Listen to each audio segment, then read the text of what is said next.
या hello everyone. आज हम देखेंगे डेटा एब्स्ट्रैक्शन क्या होता है। ठीक, ये डीबीएमएस का एक पार्ट है। ओके, डेटा एब्स्ट्रैक्शन आपको प्रोग्रामिंग में भी मिलेगी और उस कॉन्सेप्ट में भी आपका एक टॉपिक डाटा एब्स्ट्रैक्शन रहता है। बाकी और भी जगह मिलेगी, लेकिन यहाँ डीबीएमएस में भी आपको डेटा एब्स्ट्रैक्शन पढ़ना पड़ेगा।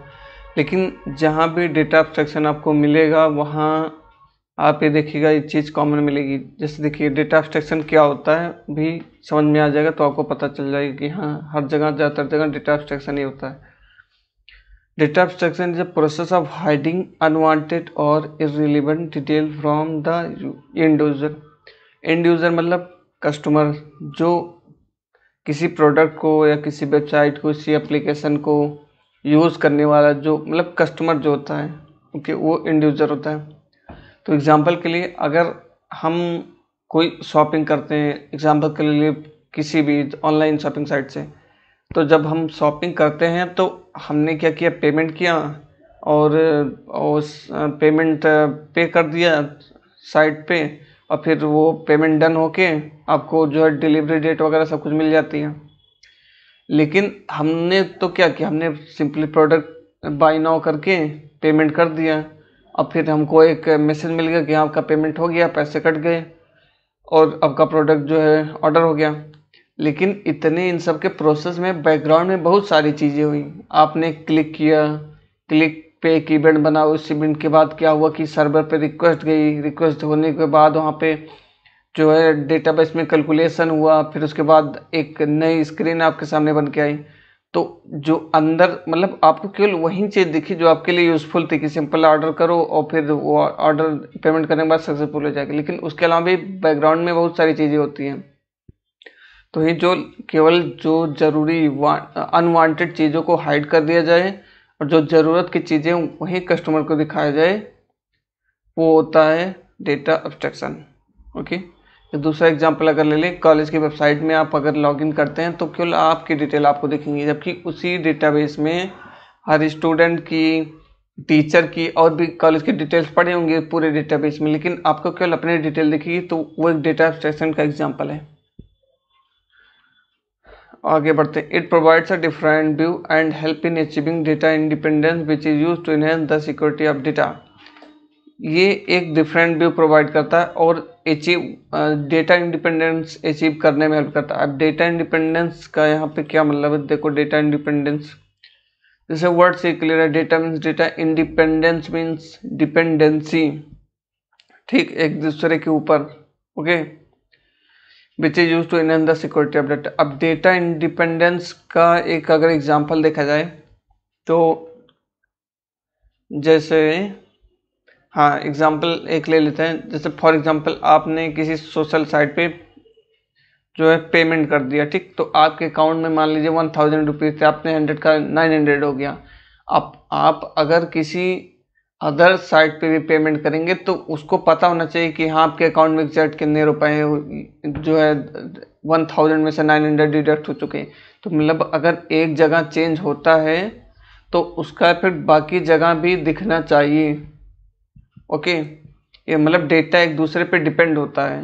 ठीक, एग्जाम्पल के लिए अगर आपका जो कोई डेटा है, आपको कल को उसमें कोई चेंज कराना है, ठीक, आपने अपना नेम या आपने एक एग्जाम्पल के लिए लीजिए आप किसी ऑर्गेनाइजेशन में वर्क करते हैं, ठीक, कल को आप छोड़ के चले गए तो आपकी पूरी डिटेल वगैरह उसमें रहती है, ठीक। तो उसके बाद जो है डेटा क्या होता है, आपकी सैलरी सब कुछ आप पे डिपेंड होती है। अगर आपका नेम चेंज कर दिया जाए तो सैलरी वगैरह हम लोग को फाइंड करने में बहुत प्रॉब्लम हो जाएगी।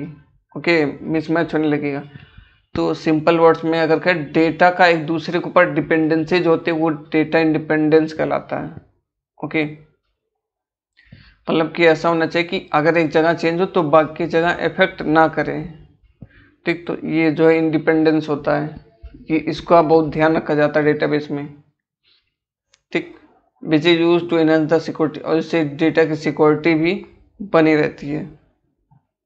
Okay, the database system consist of complicated data structures and relation. जो डेटाबेस का सिस्टम होता है उसमें जो वो बहुत कॉम्प्लिकेटेड होता है, मतलब इतना सिंपल नहीं होता। जो है उसके अंदर एल्गोरिथम लगाए जाते हैं, रिलेशन बनाया जाता है कि कैसे कैसे वर्किंग होगी। तो जो यूज़र होता है, जैसे हम लोग जिस भी ऐप या वेबसाइट को यूज़ करते हैं, हम लोग को इजीली डेटा मिल जाता है, लेकिन वो बैकग्राउंड में उसमें बहुत सारे रूल्स रेगुलेशंस पड़े होते हैं, तो डेटा हमारे पास आता है सब कुछ जो कंडीशन को सेटिस्फाई करने के बाद। ओके, और जो चीज़ें हम लोग के लिए यूज़फुल नहीं होती वो हिडन रखी जाती है, वो यही होता है data abstraction. And only the relevant part of the database is accessible, या केवल डेटाबेस का आपसे रिलेटेड जो पार्ट है वहीं आपको एक्सेस दिया जाएगा, आप अपनी आईडी में चेंज कर सकते हैं, हर किसी में नहीं। तो ये चीज़ होती है डेटा एब्स्ट्रैक्शन, ठीक। और जैसे एग्जांपल के लिए देखिए, मेल आईडी है, आप मेल यूज़ करते हैं, आपने लॉगिन किया, आपकी सारी मेल दिख जाएंगी। आपके फ्रेंड ने लॉगिन किया, आपके फ्रेंड की दिखेगी। देखिए, आपका मेल, आपके फ्रेंड का मेल, बाकी अदर पीपल का, बहुत सारे डेटा सर्वर में पड़े होते हैं, लेकिन दिखेगा आपको केवल अपना मेल जब लॉगिन करेंगे। तो ये एक डेटा एब्स्ट्रैक्शन का एग्जांपल है। एक दूसरा एग्जांपल लेते हैं, कार ले लीजिए। आपको कार चलाने से मतलब है, इससे मतलब नहीं कि उसके इंजन में क्या कैसे हो रहा है, कैसे फ्यूल बर्न हो रहा है, कैसे वो एनर्जी निकल रही है, ये सब चीज़ें से आपका मतलब नहीं है, आप केवल कार यूज़ करना जानते हैं, ठीक। तो ये डेटा एब्स्ट्रैक्शन का एक एग्जांपल, एक जनरल एग्जांपल है रियल वर्ल्ड का, ठीक। और इसके 3 लेवल होते हैं एब्स्ट्रैक्शन के, view level, conceptual level, physical level. View level ये बताता है कि डेटा कैसे शो होगा यूजर को, ठीक।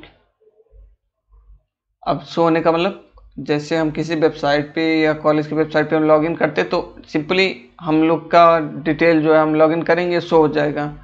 तो वो जो होता है वो व्यू लेवल होता है। ओके, जो यूज़र के साइड रहता है वो व्यू लेवल कहलाता है, जो यूज़र यूज़ करता है। The second is conceptual level. ये लेवल जो होता है ये डेवलपर के पास होता है। ओके, ये मिडिल लेयर होता है, ये बताता है कि क्या डेटा डेटाबेस में स्टोर कराना हमको। ओके, मतलब जो डिजाइनिंग होगी इसमें कौन सा डेटा स्टोर होगा, किसका नेम स्टोर होगा, किसका लास्ट में रोल नंबर किसका होगा, ये चीज़ हम कॉन्सेप्चुअल लेवल में डिसाइड करेंगे।